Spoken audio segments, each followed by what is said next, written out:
Hey, everybody, tune in to Recent Tartarians. Recent Tartarians. Recent Tartarians.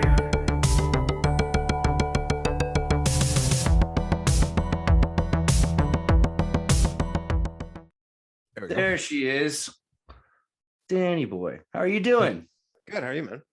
Ladies and gentlemen, Danny Polishchuk, right? How's What's is up? that? We already started. This is the start. I mean, unless you want to do it a different way. You Yeah, can yeah, take yeah. No, no, advantage no, of no, no, no, no, no. It's all good. Just want relax. Well, so I was gonna pull up a couple of like clips and videos and things that hell yeah. news, and then I figured also we just like introduce you because I don't think Sure. Everybody knows who we are. It's weird. It's like some people have heard things that we've done. It's one of those weird behind the silicon curtain things that happens. Yeah. So Danny Polishchuk, you like create content. You're a comedian, you're a writer, you were an actor. You've been in movies that made Big Rob in Canada look. You're like the dark side of Degrassi. Big Rob, yeah. What was that like? Actually, the girl, if you saw the lead girl in that show, is like, I think she holds the record as most episodes ever of Degrassi. Her name is Melinda Shankar. And she was on the most episodes, I believe that's her. So I have a pretty, I don't know, this isn't even an anonymous support group, but I do have a problem with Degrassi. I've seen every episode of Degrassi, and I know, dude, you want to know something funny? So there's this comedian, a friend of mine in Toronto, her name's Michelle Shaughnessy.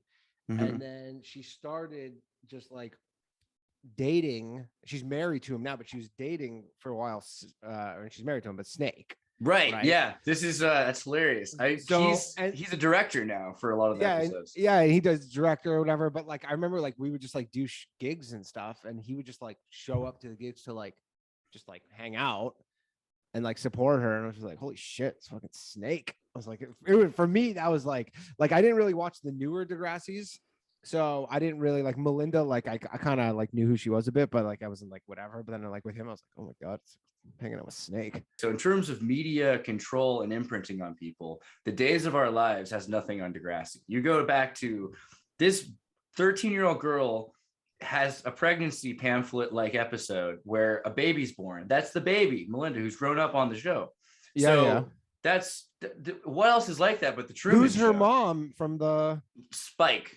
I forget that. Melinda is Spike's daughter. That's the whole progression. Not Snake, the guy. But Yeah, the girl. of course I know who Spike is. That was the hugest. It's late. Spike got pregnant and had like in the 80s. It was like the biggest deal, and she had a kid. I didn't know that Melinda was the kid. I believe that's the whole progression. I mean, she's first like episode Indian, of Next Generation. but she's Indian though. Oh, maybe I'm mixing up. No, you're thinking of somebody else because Melinda Shankar, she's Indian. She was on like a ton of episodes. She can't be Spike's daughter. Oh wait, okay, yeah, no, I don't think she would be. I don't think she would be Spike. Yeah, Spike's daughter, Degrassi. I'm gonna find out. We're gonna correct this. You can't get news like this wrong. This is the kind of stuff that people will come. Yeah, back it to. wouldn't be her because that just wouldn't make sense. Just because just the race element wouldn't make. Canada, and today it would be. Now, the way things are going. Yeah, now it would be. But even still, they wouldn't just because it's such a institution. People would be like, but yeah, there's a lot of those people are around in Toronto and stuff. So you work a lot. You work a lot with Danny, and you're doing this men's podcasting. I'm Danny. Ryan. Whoa, that was long. Yeah, Ryan. That was a schizophrenic break. We're okay. Yeah. Me and Ryan, we do lots of stuff together. We have a podcast called The Boys Cast. And you're doing this men's low value. Oh, I have every Tuesday night. So tomorrow, it's not a men's thing at all. It's just a kind of a pun almost, but it's low value male, like MAIL, and it's just a live call-in show where I give bad advice. That's brilliant. But it's not for men. Like, I mean, it's it's for anybody can call in, and it's but it's just a play on the term because we on the Boys Cast. We were doing this segment on, I wrote some tweet a few months ago, and then I was like, got put on blast in this subreddit called Female Dating Strategy, which is women who are basically, they're equivalent to like, it's like pickup artists, but for women, like they're very like similar in the way they like approach all this stuff and how they kind of feel about the opposite sex. And they're just like, they're very much just like, men aren't shit. all this stuff. And so they use this term low value male, high value male. And we just thought it was so funny. So we were always using it. And then I was like, you know what, I'm going to do this show called Low Value Male, but That's so much better MAIL. than alpha or beta because they're really thinking about the commodification of the asset. It's just such a funny term too, low value male. So Well, so I have some things I wanted to pull up. Some of them are news, some of them are history. Let me see if I can grab. Cool. Oh, one of the main things I wanted to warn everybody about, and this is really important, is I don't recommend, and I'm not a medical person in general, but I don't think you should try to devaccinate yourself with snake venom kits. And it's apparently becoming a really big thing. Have you heard about this at all? I heard about it briefly. I thought this was like a while ago, though. Which, I mean, to me, that seems like such an insane thing over just getting a fake vax card. Right? Yeah, Etsy. Like these you're gonna get got the machines. You know what I'm saying? But like you're gonna get injected and then remove this versus just get a fake piece of paper. Yeah, this is very Mission Impossible, and I mean, I understand it if you're into snake venom all the time. Maybe that's your lifestyle. I'm not gonna say what to do, but I don't recommend it. I bet it doesn't. I mean, it also doesn't work because it's not like. Yeah, but it's your beliefs. So we're in a post-truth world, so it's more about just I don't recommend things that aren't medically sound. Also, we were talking about this Polishchuk. Yeah. I must say, so this was interesting to me because you sent this to me. This was the Polishchians, and then I like asked my parents, and they were like, "What?" They didn't even know. And then I was like, "Look at this," and they're like, "Oh shit!" Like they didn't even know about like the whole Polish, and even like I saw a different one, a different Wikipedia thing where it actually was like the exact spelling of my name, which I thought was odd. Because there's so many variations of my last name, like because like my family, they kind of like when they all left, like a lot of their cousins, they went to different countries and they all have different spellings of their last names just because, you know, you show up and they're just like, like that's the spelling of my last name, but they show up and they just like, they all have different spellings. So it's interesting that it was crazy. Oh no, there's a different Daniel. No, that was I didn't make it into the people don't realize though that you're actually an Israeli football player. You're a squash player.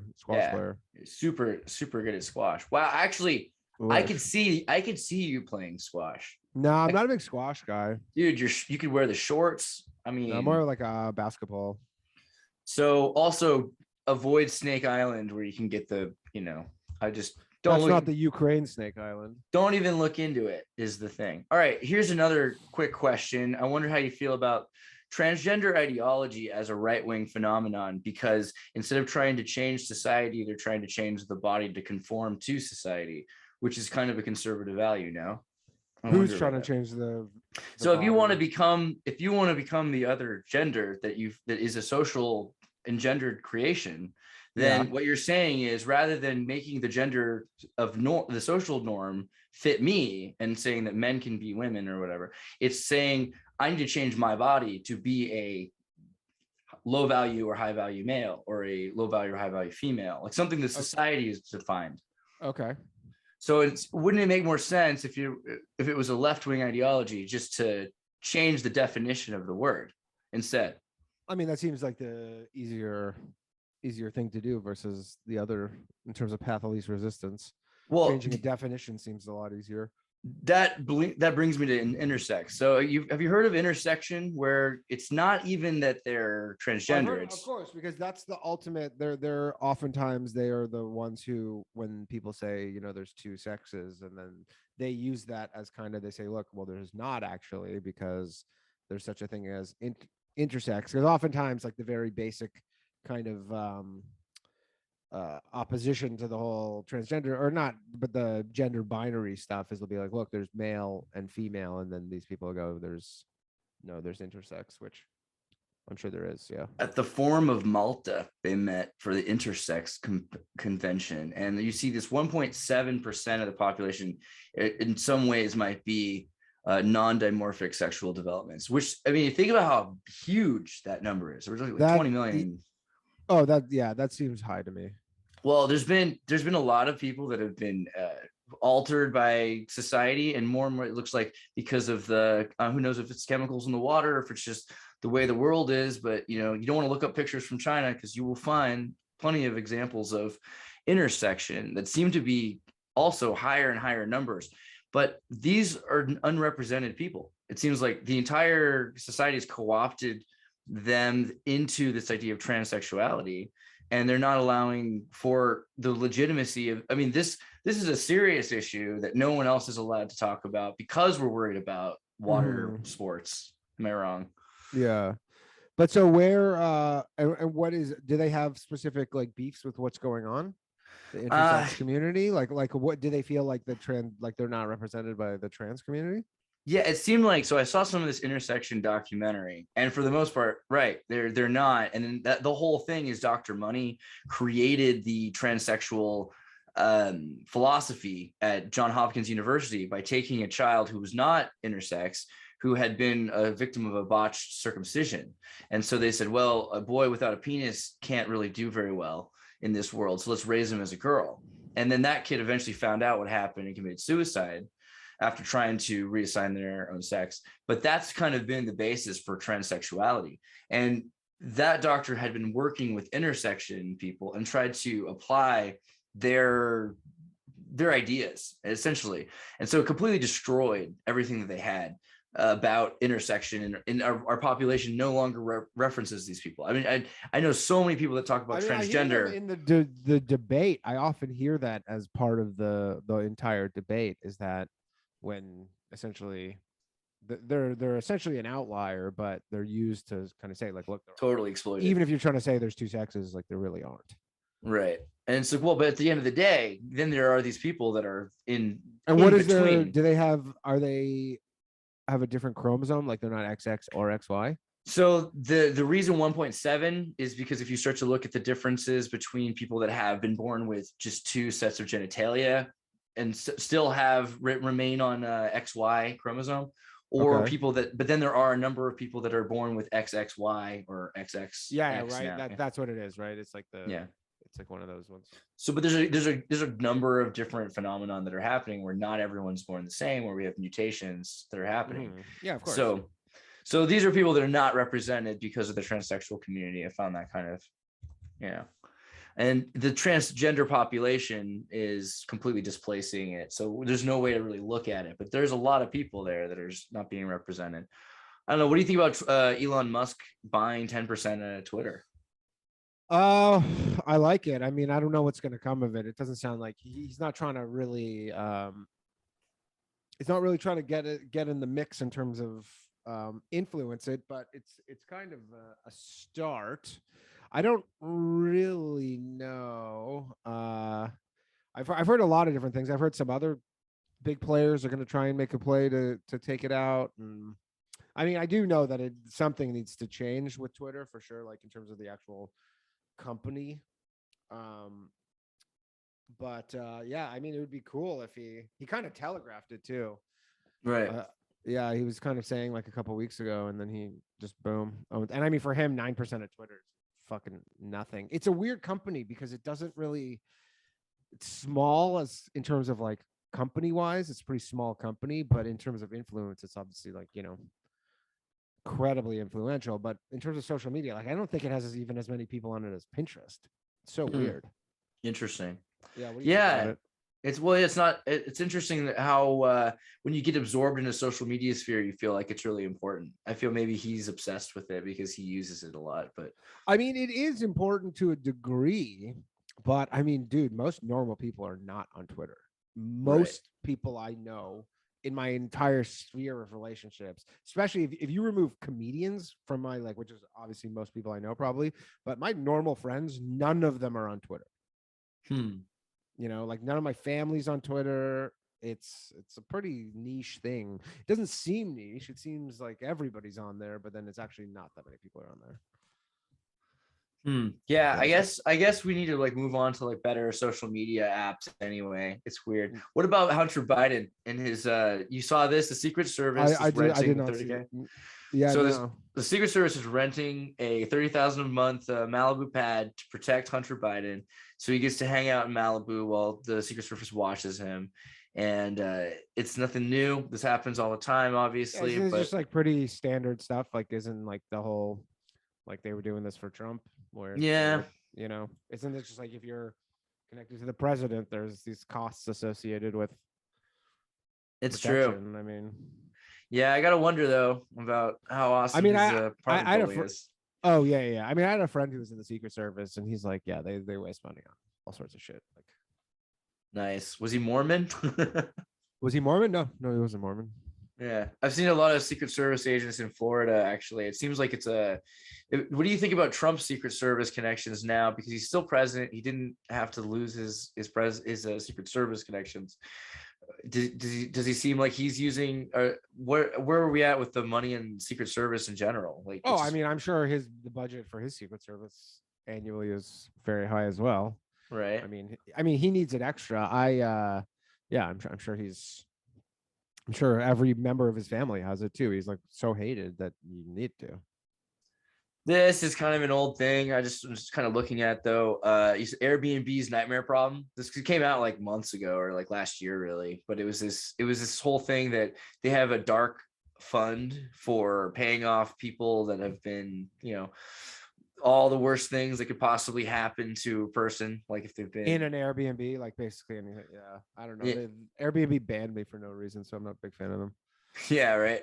Well, Yeah. so they were talking about like people that have been accosted, people that are copying keys, women that are too scared to scream, all these crazy things. And they have this crazy dark fund that they're trying to make up for. And then it's interesting, last year, they've been putting so much money into the Ukraine conflict by, all these corporations that are financing the Ukraine conflict directly. Airbnb put millions in. I thought they put but I thought the money they put in was just to give people who rented places out in Ukraine, basically just to subsidize them. Oh no, then there's that too. They were like, hey, you can still just rent apartments in Ukraine, and encouraging people to just give money directly. Yeah, basically for that service. just basically give money to those people. Yeah, no, it's something like 70 million or 100 million. I've seen from various sources, and then there's 140 million here. There's the Blizzard Games is giving. A lot of companies are giving. Oh yeah, tons of companies are, and I mean, yeah, there's a lot of companies I've seen that just are, and they stopped working with anybody in Russia or Belarus. Yeah, it's the corporate wars and the sanctions. You've seen China, right? Like China's been having these crazy riots where they're. I mean, I was reading this Twitter thread of this guy who lives in Shanghai about what's going on in Shanghai right now. It's wild how locked down it is. He's like, you're not allowed to leave your house unless you're picking up a food delivery. And he's like, there's all the delivery apps. He said like it was really hard to get a delivery, and now like all the stores are straight up saying there's just no food. Right. Yeah, it seems crazy looking at people are coming to the streets and protesting. Shenzhen had a number of people come out and protest, and this is just because of the COVID lockdown. Right, and they are unable to sell their stuff. So that's the biggest thing is if your company. I have like 3D printers I'm supposed to get right now, but they haven't been able to ship them because of their quarantine, and all of this is happening because Xi Jinping is supposed to have a big election year. But and they have the zero COVID policy, right? That's the zero COVID policy, but he's also, in general, he wants to look like he really squashed it this time, and he's taking care and he's getting ready for war too. I mean, there's the amphibious assault in Taiwan is expected in May, so yeah, I feel like that's not going to happen now, just based on how poorly the Russian one was received and just how optically bad it is. I feel like he's going to have to take a different tack there. Yeah, I wonder too. I mean, I think definitely is annoyed that this happened in Russia because it really 100%. But also, I think for him, it's like there's a bit of a benefit because he, can just watch Russia destroy itself, and then also he kind of gets to see how people react to this. And Philippines. I think for them, they're just like, I don't know, might not be worth it. Philippines are trying to slam Chinese movements in the waters. There's been a number of examples where the Chinese have set up on these false islands that they're producing, so they're trying to take up parts of the South China Sea. The Hong Kong leader's leaving and doesn't expect to return after the COVID protests. So a lot of upshift in China before this. It's unsure. I still think, because if Russia and China work together, and which is they've already shifted off the petrodollar. I don't think China will do that though. I think China is just I don't think it'd be worth it. Like they still care about having a super powerful economy, you know, and I just don't think that they see what the rest of the world did with Russia. I just don't think for them the overall math is worth it to take Taiwan back. Huh. Yeah, I hope so. I mean, really, I really hope so, because I love Taiwan. Yeah. And I heard it's cool though. it's where everything that didn't get destroyed got kept, you know? So it's a lot of time when PRC people go to China. I recently had a friend on my podcast. He's from Taiwan, and he worked at a museum, and he said it was just crazy because people would come in and be like, whoa, from mainland China. They've never seen any of this stuff, and they can't read anything, but people in Taiwan can read it because they still use traditional Chinese script. So mainland China is this completely new thing. It's has no connection to the past. So crazy. Unrest in Sri Lanka, amphibious assault, we covered that. I still worry. How about the hacker groups are capitalizing on Ukraine conflict for distributing malware? So cybersecurity alerts have found that so many people are scouring for data, and whenever they're getting these Telegram reports and they say click here, that they can have this infection through a Telegram or a phishing email. The document then installs whatever, and there's all these like things that are watching everyone from there. They didn't know for sure. It looks like it has Iranian fingerprints, but in the hacking world, you can copy somebody else's style. Yeah, I'm not sure about that. I mean, I was expecting more cyber attacks by now, to be honest, but I feel like Russia has bigger problems than to deal with cyber attacking the US. Yeah. I wonder if it could be just also like the sleeper thing. You take over a system and you don't let people know it's taken over, so you can use it eventually when you want to. Yeah. But yeah, what do you think about Russia's situation right now? I mean, I mean, it doesn't sound like it's going to plan, unless they have some real strategy that people are not expecting. But it sounds like they were planning on just taking over Kyiv in like 2 days. And and it's not going to plan. That's for sure. I mean, they definitely they've made it an impossibility to have a bureaucratic diplomacy anymore. That's I don't know. I don't know if it's, it seems like they've made some miscalculations, I guess, to be determined. But it's, I don't think they planned for this to go this long. And, the amount of troops that they mobilized was not enough to take over it's just too big of a country. You saw they drafted 130,000 people in Russia. Yeah. But Zelensky also That's still not enough. Yeah. But Zelensky got rid of 2 generals, he said, for treason. So there's also some stuff on the other side. Oh, yeah. Well, I mean, I believe that only for the fact that there's just so many people who are loyal to Russia in Ukraine. Right. That's true. Yeah. Alex Jones, Joe Rogan, conspiracy theory meltdown about baby harvest organs, 2019. Fox News, 2022. Millions in federal money flowed into tissue bank that collected fetal hearts, gonads, legs, brains. Are we just normalizing Alex Jones news? Is that all that's happening? I don't know about this one, but yeah, maybe. I mean, he's definitely not wrong about everything. Although it's interesting, there was a clip that was being circulated right when the war happened. And then there was this Alex Jones clip where he's like, I've heard, report, it was from October, and they're like, Alex Jones was right. And he's like, they're going to go in February. And then it gets cut off and you're like, holy shit, he was right. But actually at the end of the clip, if you see the whole thing, he goes, yeah, but it's not going to happen. There's no way it's going to happen. And then they just like cut off that part. Yeah. What about predictive programming in general? Do you feel like there's a lot of predictive programming going on right now? What do you mean by predictive programming? Oh, just like, Mockingbird media from the government telling us what's happening, telling us that Russia's losing when Russia's for sure. I mean, the one thing I said this on my podcast which I thought was interesting is like, how Russia obviously is losing the information war. Like they're not, but then, for the entire Trump presidency, they were made out to be like so shrewd and just like good at this whole, controlling information and all this cyber stuff. And now they're just all of a sudden terrible at it. Yeah. You know, I mean, and from our side, right? CNN is saying that, but you look at. well, no, I'm just saying if you look just on what's yeah. I mean, well, no, I'm just talking in the Western world. I don't know what's going on. I'm sure in Russia they are absolutely winning this war, but everywhere else in the world they're losing it. And I'm just saying, you know, they were able to apparently elect Donald Trump, and then they're not able to just, you know, take over like a they're country the not size able of to change Georgia. this narrative at all here, but they were able Yeah. to elect a fucking president. I'm like, okay, well, those two things don't really add up to me.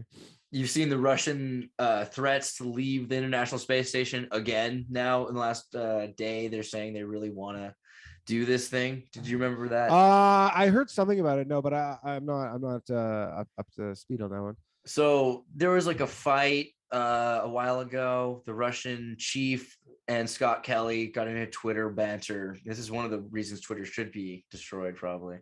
But they said, okay, we're gonna make sure that we send the astronauts home. After they were saying, well, maybe we won't even bring. You know, we're Russia. We're the reason that you have an ISS. We will. What if we just leave your guy up there? And they're like, oh, because, you know, they can't get home without Russia. So then Russia said, we're going to do it. Is that true? They wouldn't be able to get back without Russia? Yeah, not right now. No, they need at least China or somebody who has more. Why is that? Because SpaceX hasn't finished the rocket design that they're like very the U.S. close. does not have the capability to go pick up a U.S. astronaut. Correct. Really? I didn't know that. Yeah, it's pretty brutal. And, you know, so they've been talking for a while about how Russia's role in space is indispensable.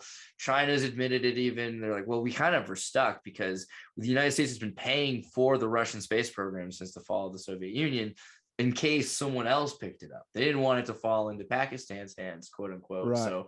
So we have to pay for the Soviet space program, and it's in Kazakhstan. So the Russians built a new spaceport, which they've been launching rockets from on the east coast of Russia, which, as opposed to your scholastic maps, Russia and California are a lot closer. They're not really on the opposite side. It's this whole other thing, right? Yeah, of course. So everyone's been scared about Russia doing that, but they released a video of a CGI video. It's not like real, but it's a video showing what if the Russian space station left the cosmonaut port. Let me see if I can pull this up.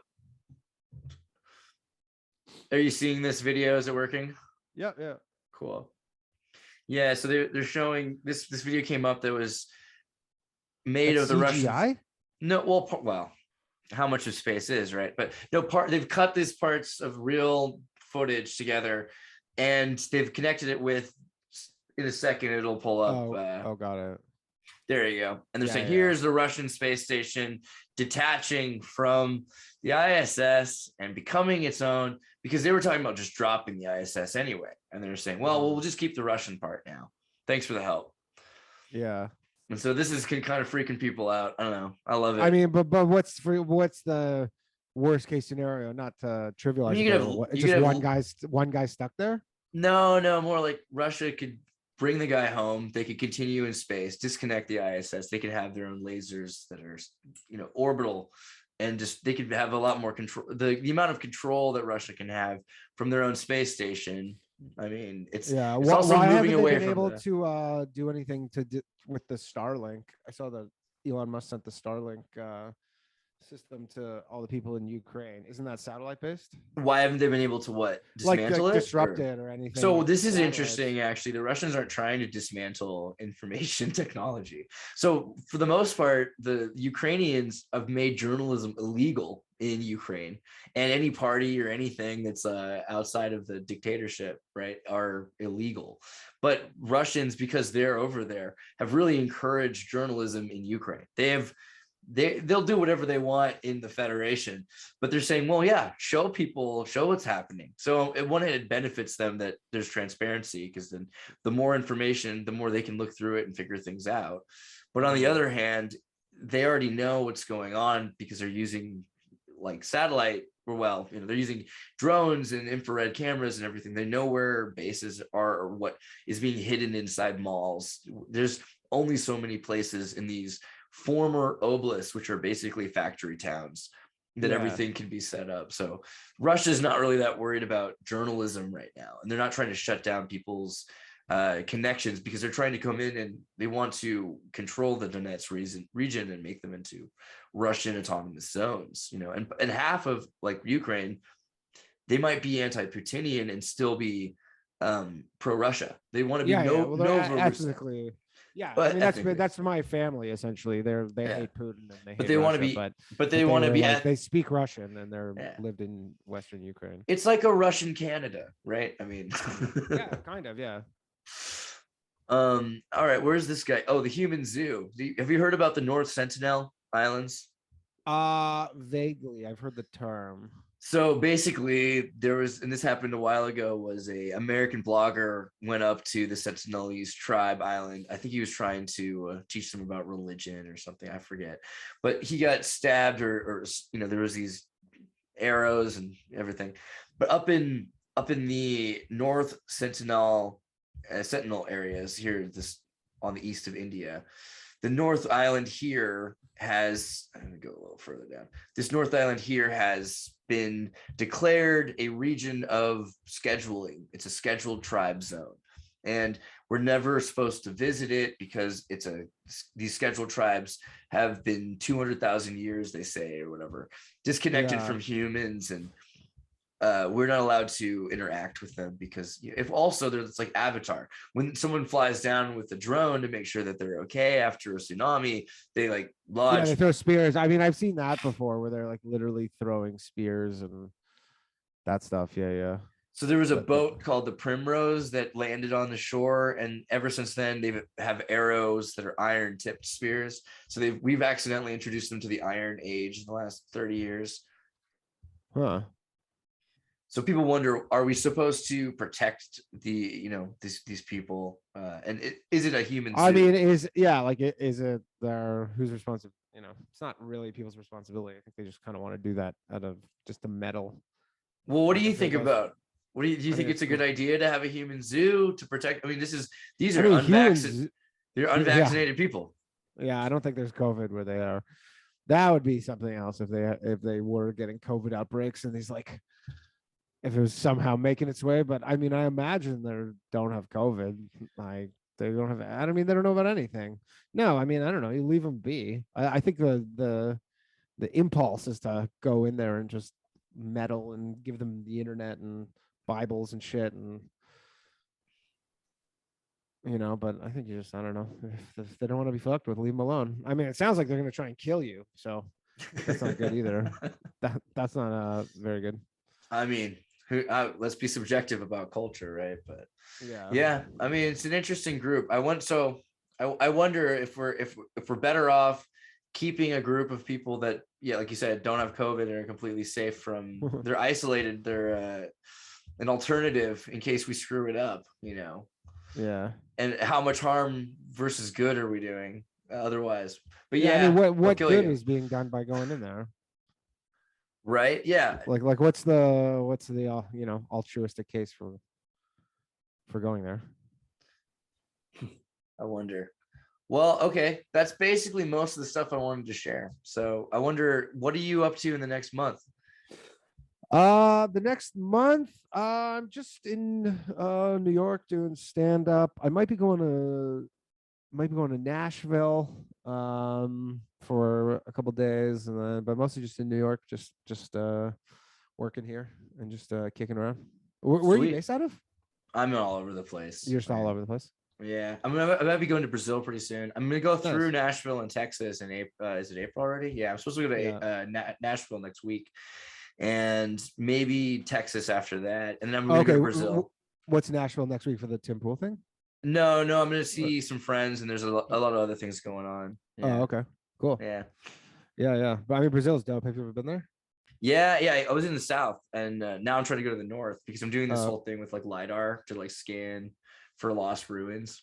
Oh, cool. Have you been? Badass. I've been once. Yeah, I just went. Nothing crazy. Just went to like Rio and just the standard shit. Yeah, that's rad. I mean, good booty. Nice country. Yeah, nice country though. Yeah, it's beautiful. Rio Negro is the area where Paraguay connects, and so there's a lot of crazy, everything, like all the lost civilizations and cultures that have been kind of built into the mountains there. But in the north, it's always been, the Amazon has now become the Amazonia state. And so they've unfortunately they destroyed a lot of the rainforest. But part of that is now because of you can look and you can see what was there before it. And so all of a sudden there's a lot of opportunity for picking up on lost civilizations that have been just forgotten. Cool. Yeah, that sounds badass. Are you going to try and approach them? I imagine they'll try and kill you too, right?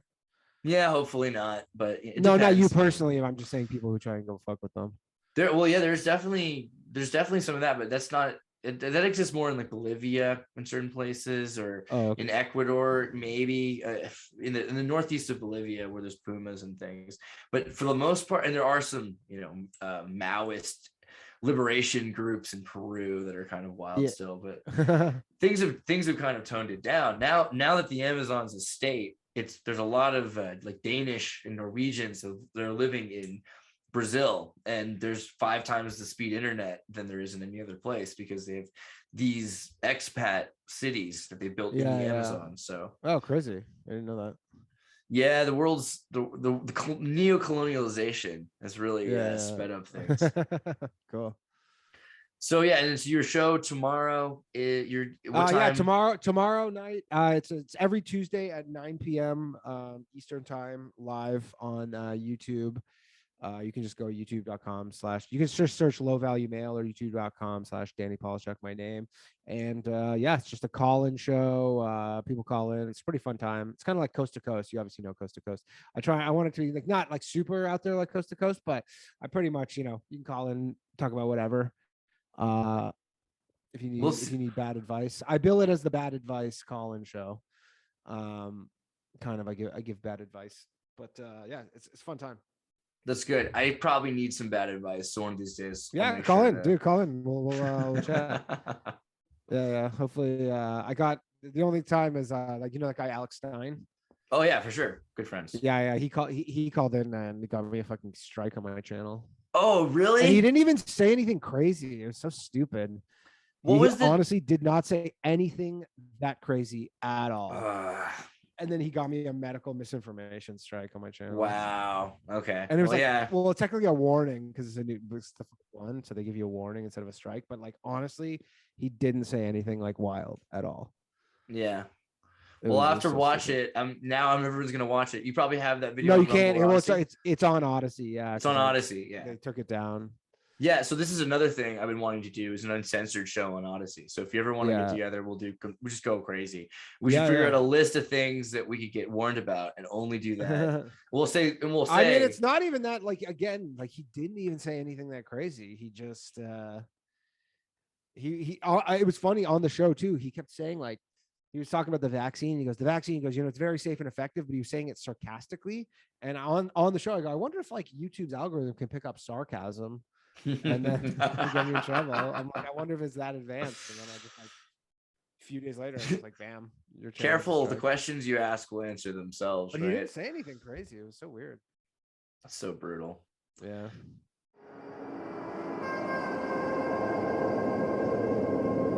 Hey, everybody, tune in to Recent Targaryens. Recent Targaryen. Recent Targaryen.